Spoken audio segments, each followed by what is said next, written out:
Hi, I'm Julian from BehindTheAudio.com and today I'm interviewing Gareth Coker. You probably know him for his soundtrack for Ori and the Blind Forest, the Minecraft DLCs, or ARK Survival Evolved. We already talked about Ori a lot in our YouTube interview series with Gareth, so check that out as well. But today we're going to delve deep into ARK, since it recently got out of early access and there's been a full soundtrack release. I hope you're gonna have a good time, and without further ado, here's Gareth Coker.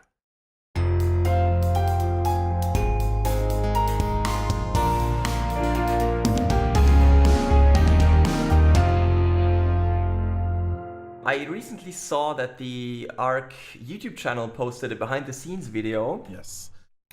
That was pretty awesome and pretty well made. Yep. And I want to follow up on some of the things you said there. Okay, go for it. Well, first of all, you said you worked on that soundtrack for 2 years before it was recorded. Yes. At Abbey Road. And I imagine it was awesome hearing it at Abbey Road then. Was it the first time you recorded there? Yeah, it was. I've never recorded in London ever. In fact, the only place I've ever recorded before is Nashville. I guess I've recorded in Los Angeles once, but it was when I was a student, so I don't think it really counts. And I've done one remote recording in Eastern Europe, but again, for me, a remote recording doesn't count. Because that was for some library music. So this was like the first big real world project that I was recording in London. And it happened to be the biggest one as well. Yeah, it's amazing. Abbey Road has quite a reputation. Do those guys even rehearse, or is the time you record the score basically the first time they really see it? So we hired an orchestra, the Philharmonia Orchestra. In London, there are several orchestras: the London Symphony Orchestra, London Philharmonic Orchestra, which is different to the Philharmonia Orchestra. Then I think there's like the Royal Philharmonic Orchestra. There's like so many orchestras. We picked what we thought was one of the best ones. So there's a couple of benefits to doing that. Like when you record in London, you can either get one of the orchestras, or you can get like a session orchestra, which is kind of like the best of many players from different orchestras. We chose to go with one orchestra, partly because we had so much music to record and we needed a group that is playing together all of the time. Yes. And is familiar with each other. So that's why we went with the Philharmonia Orchestra. They've been very busy in this last year. They record a lot of Brian Tyler's soundtracks. I know they've done The Mummy this year. I think they did one of the Marvel films. And they've recorded a long time ago the Harry Potter video games. So they have experience doing session music, significant experience doing session music. And to get to your question, yes, everything, the entire soundtrack was unrehearsed before the recording session. So several of the tracks on the soundtrack are take 2 or take 3. Wow! All right. How many minutes of music did you record? I think it's about, once you include all the full mixes, light mixes, and the expansion pack stuff, it's about 135 minutes of music. In 3 days? Yes. All right. And on the scoring side, you talked about some of the challenges in the video as well. Yep. You said that you wanted to keep the game coherent sounding, so you added this theme throughout the whole soundtrack. Yes. Like you did with Ori. Yes. Yeah, it's an approach that seems to be working for the kinds of games that I'm working on. A lot of the games that I work on tend to have a singular focus, or the focus is about a single character. In ARK, the character is you. Like, you are building your own story, and obviously the super ideal scenario would be to have a unique theme for every individual human being that's playing the game, but that's impossible, obviously. Yes. So I just wanted to have the theme throughout the game to provide something continuous and recognizable for the player. So when the other approach would be, and we did think about this, would be to have a unique piece of music for each creature you encounter. But when you start having 120 creatures, that also becomes impossible. So the way we split up the music is to divide the island into the environmental sections. So we have separate music for the ocean, separate music for the cave, separate music for the grasslands, the beach, the mountains, the snowy areas of the game. Basically any area that looks environmentally different has unique combat music.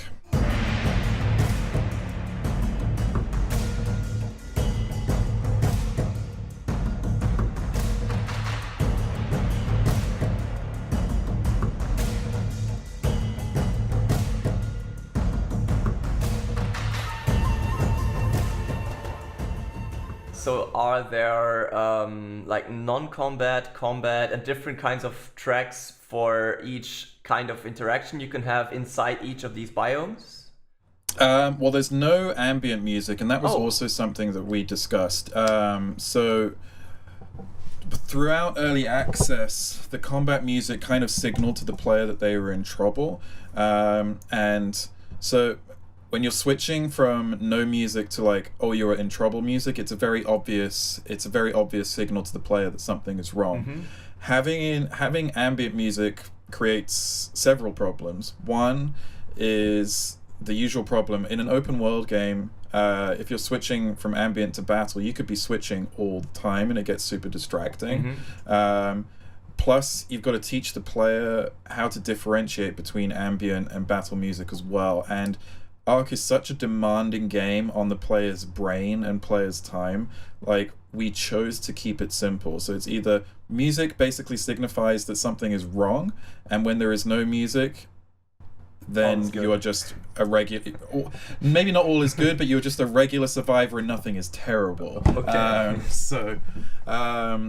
We did, the one thing I would have liked to have done is there are various landmarks in the game, and I think having unique music for the landmarks would have been nice. The reason we didn't end up doing it is because apparently the systems, client side and server side, don't really allow for ambient music to be played in the. It's a very complicated reason that we couldn't do it, but. It's something we'll look at in either the expansion packs or any of Studio Wildcard's future games. That's like the only situation where I think we could have maybe had a bit of ambient music. Technically speaking, actually, the end game kind of has some ambient music because you're kind of wandering around this cave, which kind of teaches you about the origin of where you come from and why you're on the island. So there's maybe one ambient cue out of 135 minutes. So in other words, almost all the music or all the music you've written is combat music. Pretty much. Wow. Yep. And if you listen to the soundtrack, it's a pretty accurate reflection of what's in the game, because I think in the soundtrack there there's one other cue, and it's the music that plays when you die and also when you create your character. Okay.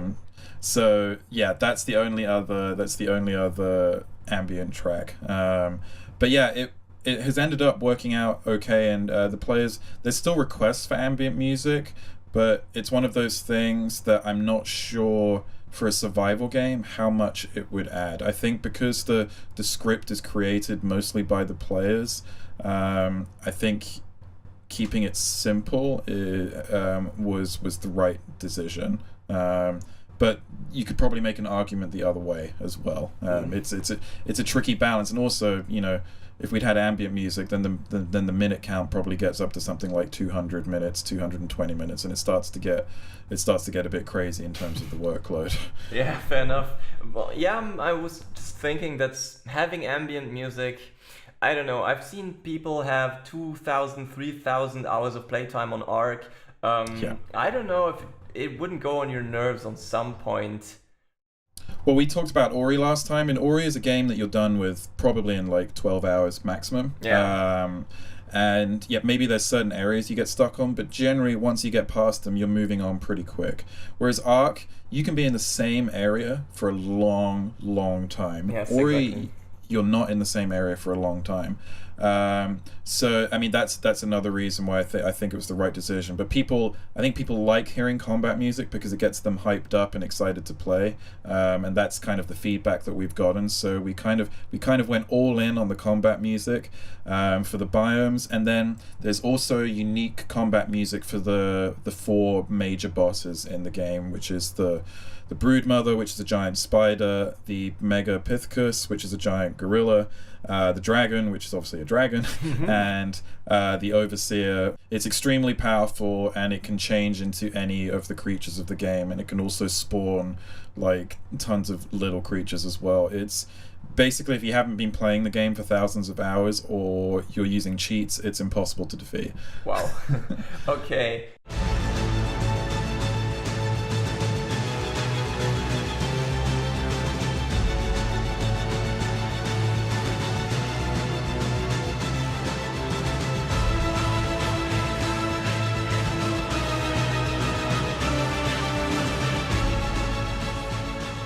Yeah, so there is a way to technically beat the game, although it's open world. Even though it's open world multiplayer, it does have an ending, and the ending kind of like wraps up the story for those who are interested in the lore. And if you're interested in the lore, you've probably been playing a lot of hours for anyway. So if you're interested in getting the backstory and understanding why you were there on the island, you can get to you can go through the end game. That said, you can still access the end game with cheats, and you won't get penalized for it. Especially because I think you can do that offline. So you can it's still pretty easy to experience the end game if you don't have the powerful character and 10,000 T-Rexes fighting for you. Okay. So it's definitely possible to do the end game, regardless of how much time you've put into it. And I hope a lot of people get to experience it because it's a little bit more linear, and linear storytelling is definitely like my strength in game music. And this was like the one part of the game where I kind of had slightly more control over the player's emotional experience, especially when you defeat the final boss. Like the last 2 minutes of the game is pretty crazy. You can easily find it on YouTube. Like it's they really went all out on the ending. It was pretty cool to see. Okay. Yeah, I was a bit torn preparing this interview because I haven't played ARK yet. Yep. And I didn't want to spoil it too much. On the other hand, I had to learn some things about the game. But yeah, I'll maybe have a look after I played the game for a bit. Yeah, I mean, you'll have to make a significant time investment to get to the end of the game without cheating. But like, I think once you've played 20 to 30 hours, you'll have an idea of what the game is about. You'll have explored the island. You'll have experienced many of the creatures and some of the science fiction things as well. And then you'll want to start to put the pieces together yourself. So there's a lot of discovery in the game, which is kind of cool.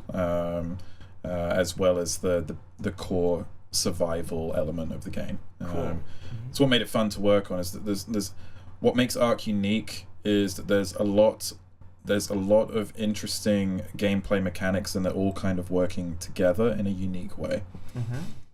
Well, when you said earlier that the end was more linear and that was more of your thing, I think that's a general rule that it's easier to.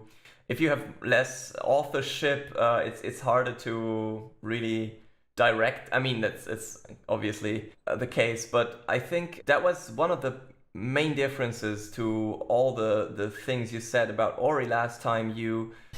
Where the game isn't very interactive in terms of the music, right? You had very, very little interactivity, just colliders, and the new loop starts, and then a new collider and a new loop starts. So, did you do more interactive stuff in this game? It's pretty simple because programming and setting up different scenarios in the game engine is very complicated because there's so many people online. The game, I wouldn't say it's a jukebox, but like the game really just plays combat music when you're in combat, and then when you're finished with combat, the music fades out because it's I know it sounds. One day I'll do the most complicated interactive music system ever if I feel it's appropriate. But like, we tried a couple of things for this, and it's like, well, we can do this, but how much is it really adding? And also, why are people playing this game? Are people playing this game to like have a really cinematic experience, or are they playing this game to get lost in a world? And the answer is the latter. They're playing this game to get lost in a world and to have fun with their friends. And this is something that we found out during the early access period. One of the advantages of early access is you can find out why people are playing the game. Why do people like it?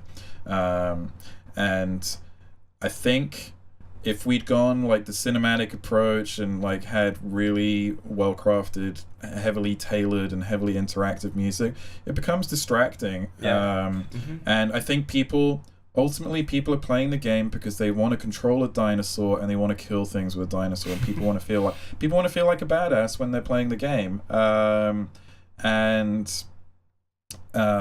That's kind of been proven in like the feedback we've gotten from the players. Like I look on YouTube at the comments, and a lot of the comments on various music tracks are like, oh yes, I remember when this track played and the T-Rex was chasing me, etc. Like there's a lot of nostalgia attached to having music play at the right time, and I think having tracks that are not interrupted by heavy interactivity really helps people get actually engaged with the music a little bit more. And there are games, and I think I spoke about this last time, there are games much bigger than ARK even, like Witcher 3, which do not use major interactivity. They just play combat tracks, and then the track finishes with a stinger.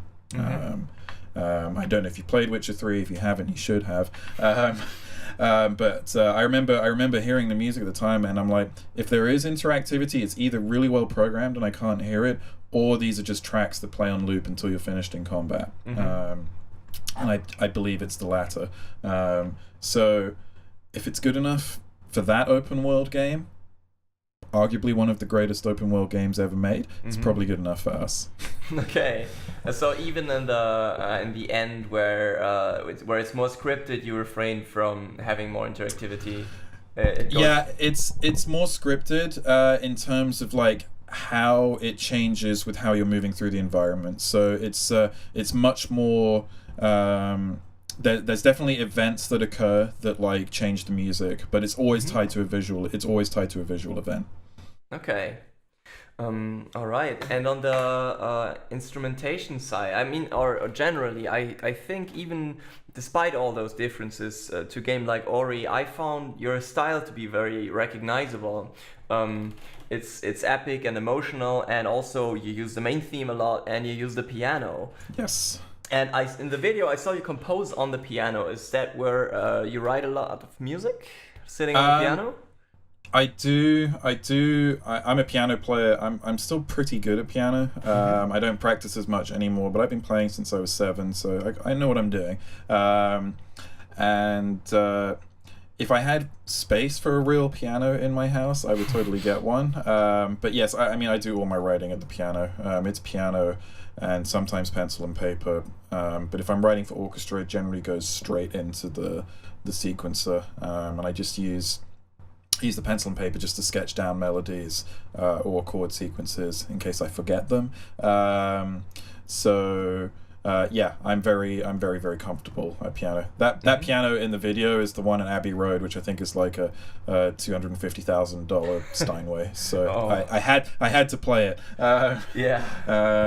And fortunately they let me. But also next door in Studio 2, they have all the pianos that they used when the Beatles were recording, so I got to play those as well. Abbey Road is kind of a museum for amazing gear and instruments.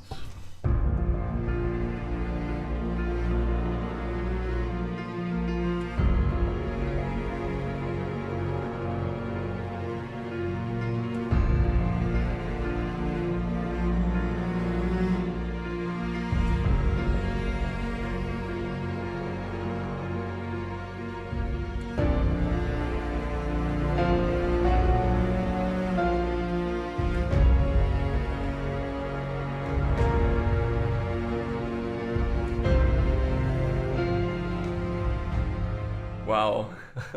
And do you think that you write a lot for the piano because that's the instrument you know best, or is it because it brings something to the table that other instruments don't?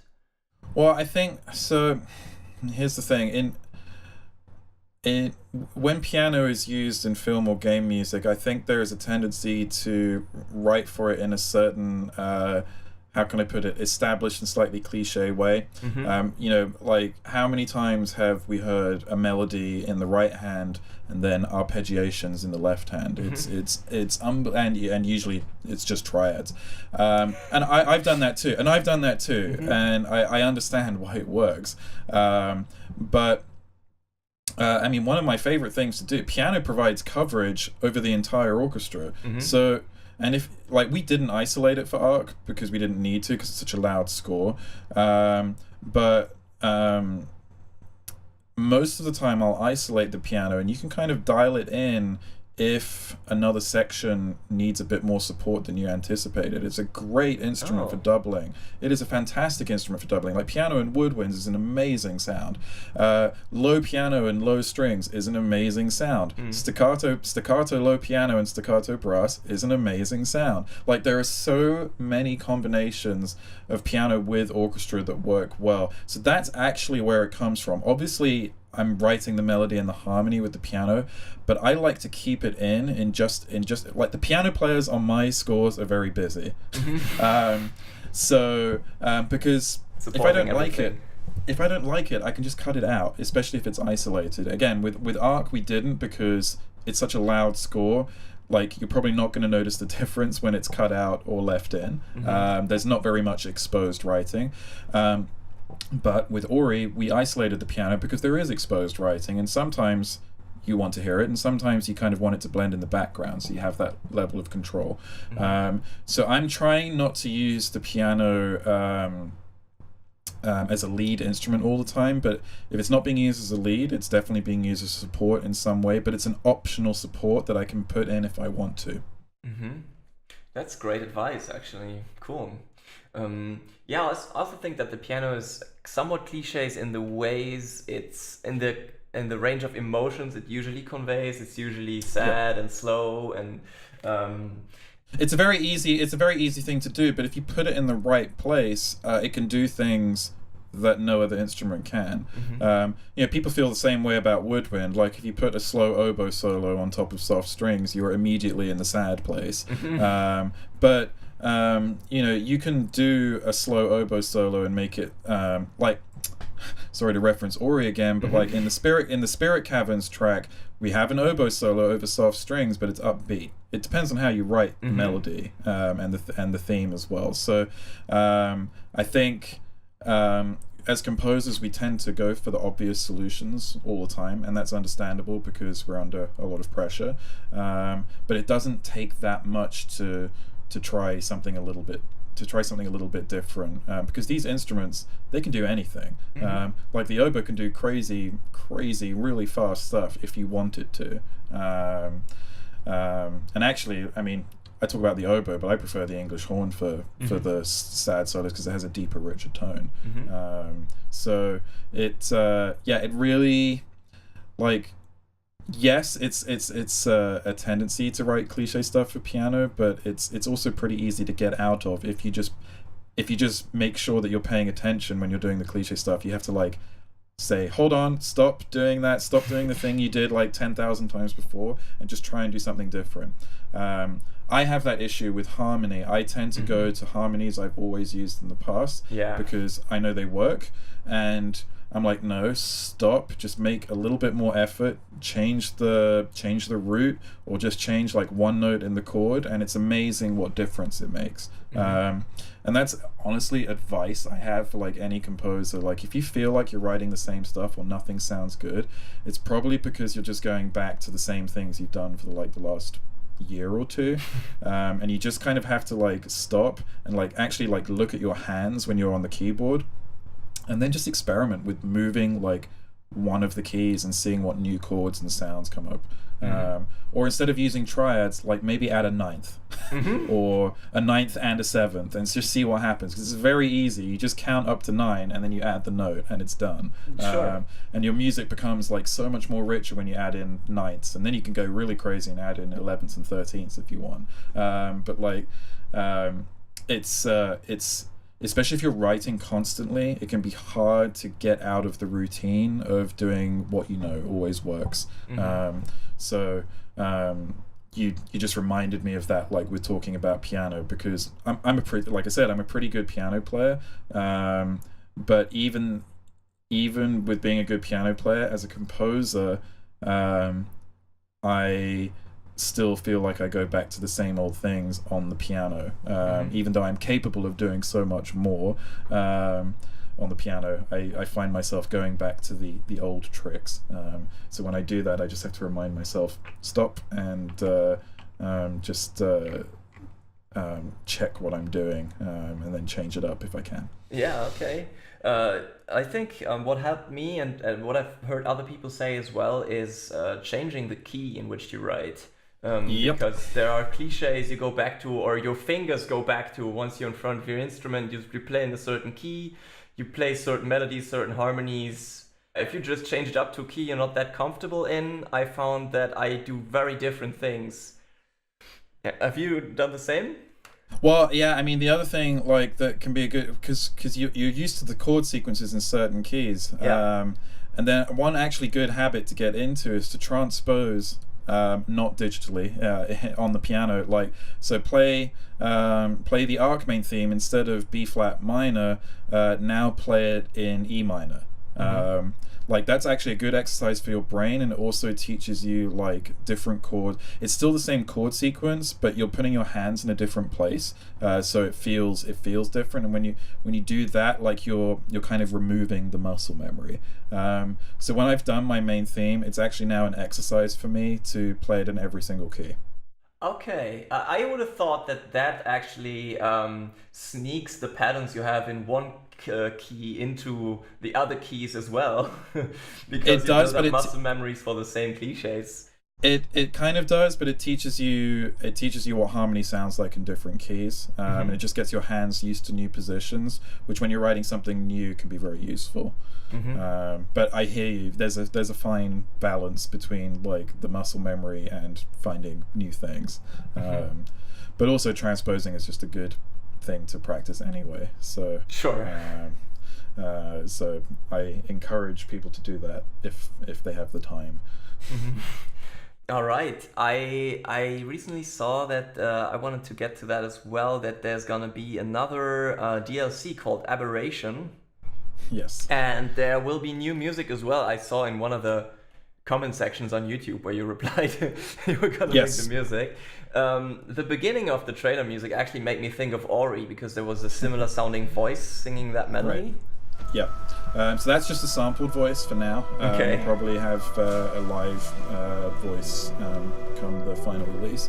But yeah, if I was to describe the Aberration soundtrack, it's basically a cross between Avatar and ARK, or one could say Ori and ARK. But like they want it's a more like there's a more fantasy sci-fi element to it than the core game, which is more like prehistoric and primal and fierce. So there's an element of beauty in the world, but as you get further into the world, things get a little bit darker. I can't say that much about it, but it'll be quite different, and probably like slightly less crazy and epic than the traditional ARK music.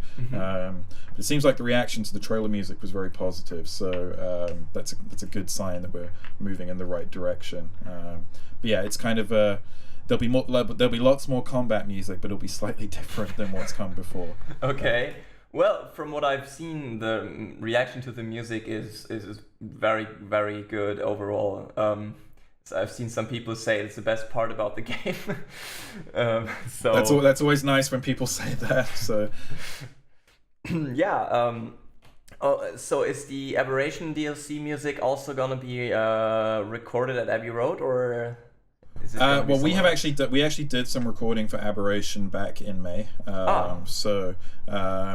I don't know if we'll have a top-up session. Probably not, but it's to be decided. It's a little bit more synth-based and it's a little bit more intimate, so it might not be necessary to have a massive recording. And I think also like it's gonna help with the changing the feel of the music, not having the same ensemble. Like whatever happens, I know for sure we don't need 93 players for the Aberration soundtrack. So I can't confirm or deny at the moment. So it really depends on how the rest of the music is fleshed out. Basically, it might be one of those. It's one of those things. It's probably available if I need it, but I'm not entirely sure right now. Okay, I see. Apparently you had a good look at the DLC already, and last time we talked, you talked about your very strong stance that a composer should play the game a lot themselves. Yep. So I assume you played ARK a lot, and are you still playing? How closely do you work with the devs in this case? I'm pretty close. I'm pretty close with the creative director. There's basically two creative directors on the game, so it's kind of nice to have like that direct access to the people who are like making all the decisions. Now, in terms of playing the game, like I obviously can't commit like 4,000 hours of time to experience every scenario, but I'm obviously I have access to the game because it's been in early access, so I'm like no different to any other customer really. Fair enough. So I kind of have full access to I've had full access to the game since the very beginning, but because ARK is not like there is not a single way to play the game. Like how I play is probably very different to how you play, and I know it's like my dad plays ARK, and I know like he doesn't want to fight anything. He just wants to build and build and build. So he and, never gets like, to hear your music. Nope. He's like, I wish I could hear more music, and I'm like, well, you've got the soundtrack, so you can just put it on in the background. But like, yeah, he just likes exploring the island and avoiding trouble, which is fine. That's one of the reasons why the game is successful, is because you can do what you want. So because of that, like, yes, I play the game myself, but with a game like this, and because it was in early access, a lot of people play the game and stream it on Twitch, and they put their videos on YouTube, and that's incredibly helpful for people who are making the game, because we get to see how other people play and what other people are experiencing, and because it's early access, it means we can make changes and fix problems that come up. So like in the initial release of the game, we only had 2 combat tracks for the entire island. Which, you know, that's just because we didn't well, first of all, it's a budget thing. Like, we didn't know how much music was needed, and we kind of needed to get the game out there, but also like it was a time thing as well. Like, we just got the minimum amount of tracks required, and so yeah, for like a year and a half there were only ever 2 combat tracks in the game, and it was always like one of the big requests, like, can we have more combat music? And it's like, well, that was where the debate happened, like, how should we do the combat music? Should we have it based on the size of the creature? Like, because obviously there's T-Rex and Titanosaurs and like massive creatures. There's also medium-sized creatures and small-sized creatures. Then we had the debate, like, could we do a unique music cue for each individual creature, which would have been crazy. And then we eventually concluded that it would be unique to each biome, each environment. My only regret is that we didn't figure that out sooner, because what happened is, when we put all of the new mock-up biome music in, it changed a lot of people's experiences with the game, because by that point they got so used to the combat music and how it played and where it played, and it was such a strong signal for them. Like, I remember when we put it in and they were like, "You've ruined the music, I hate the music." And then of course, like, after they get used to it, like 2 months later, it's like, "Oh, I love the new music, it's really great." People like what they know. It's always the same. And you're messing with people's nostalgia, so it's like, you have to be careful with that. We had the same issue with the main theme as well, because I tweaked the main theme several times, and people really notice. It's amazing how closely people pay attention to some of this stuff. Well, when you heard it 500 times. Right, exactly. So I think in the future, and I'm actually going to give a talk about this if it gets accepted at the Game Developers Conference. I think there are certain things you can do to help the early access community, help the people who invest early in the game and not change their experiences too much. I mean, I think in future I would just have had way more music at the beginning of the game, even if it's in a super rough format. It gives you room for improvement. I invested a lot of time into the mock-ups for the initial music of the game, and it does sound really, I think the mock-ups still sound pretty good. VST but because the instrument mock-ups? Yep, all VST instruments. There's no live stuff ever in the game until we did the Abbey Road recording. So for 2 years it was all mock-up, and I think instead of doing great mock-ups, I would have rather had good mock-ups with more music, because I invested a lot of time and energy into getting them sounding good, and because people got used to that sound and it was pleasing to their ears, they didn't really need it to be changed. Whereas, and I'm not saying do a terrible job with your mock-up, so people don't like it in the first place, right?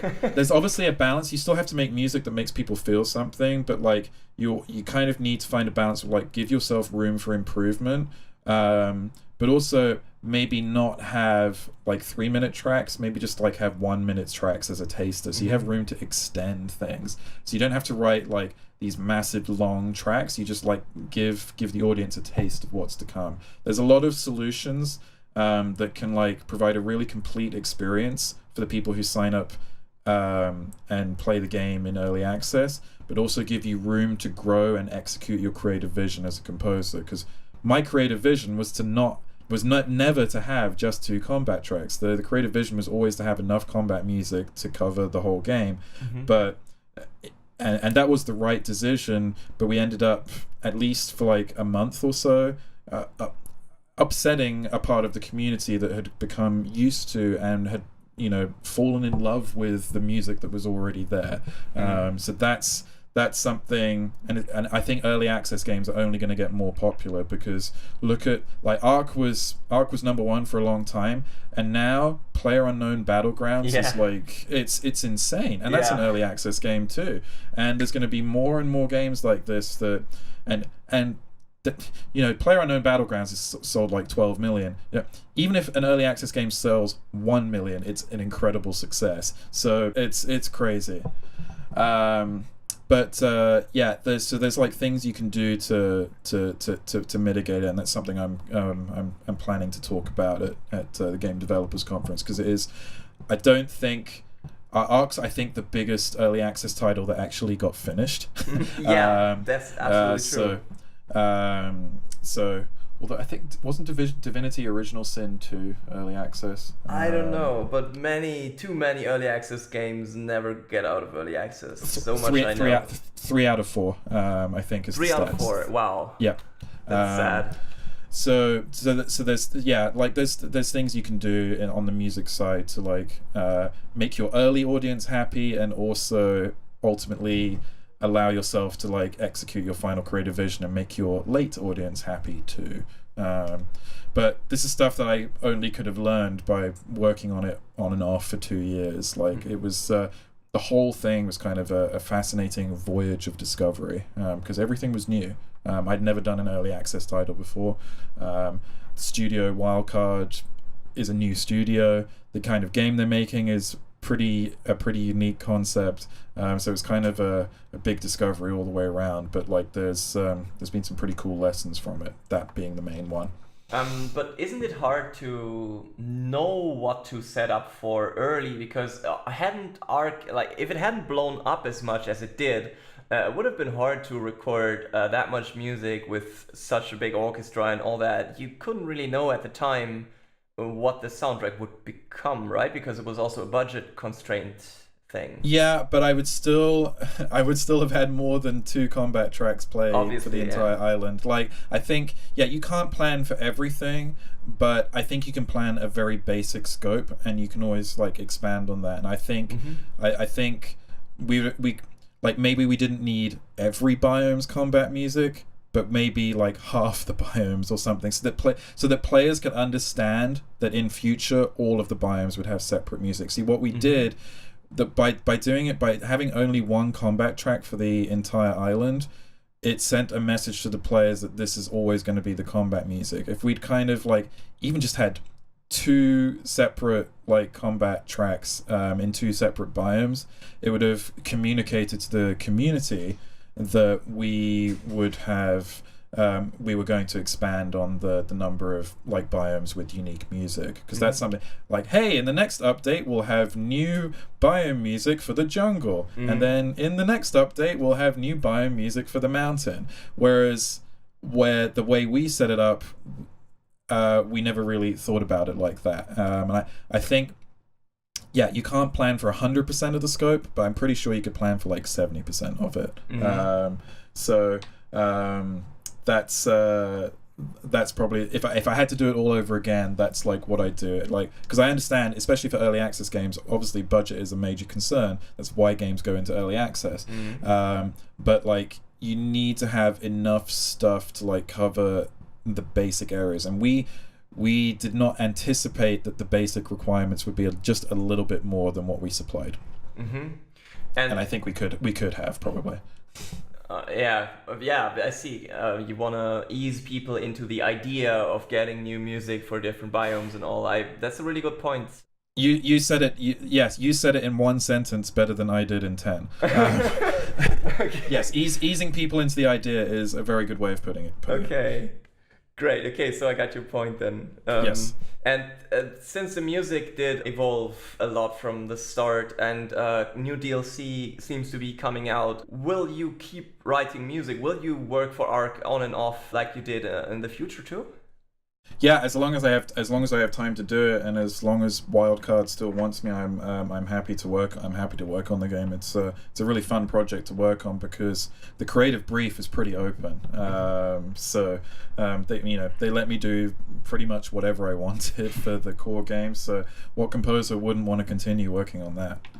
Sounds amazing, yeah. Speaking of having the time, what other things are there that we can be on the lookout for? I mean, any news on Will of the Wisps? That's probably still far away.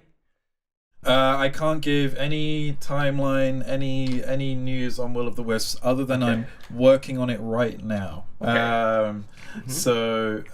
But we'll be working on it for a while yet. I'm also finishing off the story mode for the Unspoken, which is the Insomniac Games virtual reality title. That it came out last year. It's a multiplayer only, but they're now adding like a single player campaign mode into the game, so that's kind of fun to dive into.